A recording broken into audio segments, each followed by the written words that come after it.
तो hello friends नमस्कार। तो फ्रेंड्स देखंतु Odisha income tax department under रे एक नूतन वैकेंसी रो नोटिफिकेशन जारी हो सारी।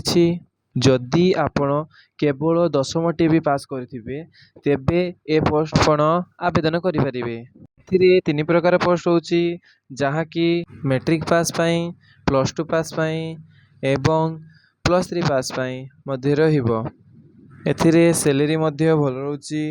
ग्रुप सी पोस्ट अनुसार आपन को मैक्सिमम 56,100 टंका पर मंथ सैलरी देखा मिलिबो। जेहेतु एथिरे अप्लाई करियर प्रोसेस ऑनलाइन मोड रहुची तेबे आपण माने फ्री ऑफ कॉस्ट रे आवेदन करि परिबे। तो फ्रेंड चलंतु देखि नबा यार फुल नोटिफिकेशन कौन रोची। पिला माने अप्लाई करिबा पूर्वरु मु कहि रखुछि यार पोस्टिंग ओडिशा भुवनेश्वर अंडर रे रहिबो।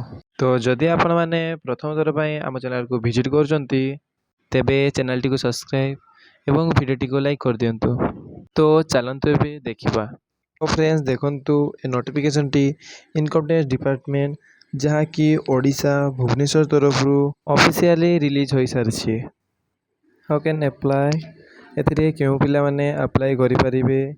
आम ओडिशा रो समस्त डिस्ट्रिक्ट रो पिला माने अप्लाई करि परिबे। Gender both male and female रही अछि जहाँ कि एही पोस्ट को उभय पुरुष एवं महिला आवेदन करि परिबे। एथिरे आपन को 18,000 स्टार्ट करी 56,100 टंका पर्यंत पर मंथ सैलरी देखा को मिलिबो। जहाँ कि सैलरी भल रोची। जदि आमे जॉब टाइप कथा कहिबा तेबे यह गवर्नमेंट जॉब रोची।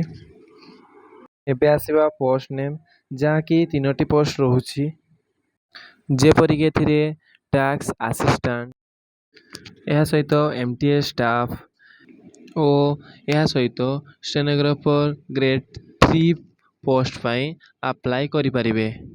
एबे आसिला एजुकेशनल क्वालिफिकेशन कौन रही अछि। जदि आपण 10th 12th एवं ग्रेजुएशन कंप्लीट कर सारथिबे तेबे आपण एही पोस्ट रे अप्लाई करि परिबे। यह सहित आपन केउ क्वालिफिकेशन पाई केउ पोस्ट रहिबो। टैक्स असिस्टेंट पाई +2 पास, एमटीएस स्टाफ पाई 10th पास एवं स्टेनोग्राफर पाई ग्रेजुएशन पास रहिबो। यह परे आसिला एप्लीकेशन फी। एथिरे एप्लीकेशन फी 0 रहउची। एथिरे कोनोसी प्रकार रो एप्लीकेशन फी दवा पाई पड़िबो नाही। एथिरे समस्त प्रकार रो कैटेगरी रो कैंडिडेट पाई अप्लाई फीस फ्री रही अछि। तो पिला माने या पर आसिला सैलरी तो देखि नियंतु केउ पोस्ट पाई केते सैलरी रही अछि। एहा सहित टैक्स असिस्टेंट पोस्ट रो 25,500 रु 81,100 पर्यंत पर मंथ सैलरी रही अछि। सही परी एमटीएस स्टाफ रो 18,000 रु 56,000 पर्यंत पर मंथ सैलरी रही अछि।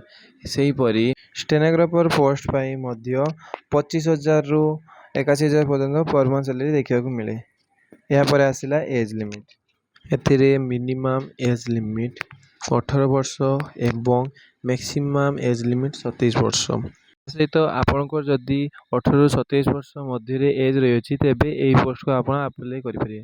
या सहित ओबीसी एसएसटी एवं पीडब्ल्यू पाई किछि एज रो छुटा रही अछि। पुणी थरे कहूछि जदि आपण मो चैनल को नूतन थर पाई जंती वीडियो को लाइक एवं चैनल को सब्सक्राइब कर देबे। एहा केमिति अप्लाई करे दियो एहा ऑनलाइन एवं ऑफलाइन ले अप्लाई कर दे पारिबो एवं एहा ऑलरेडी स्टार्ट हो गलानी। जदि आपण फॉर्म पकेरे इच्छुक छ तेबे फॉर्म पकि परिए। Thank you for watching my video.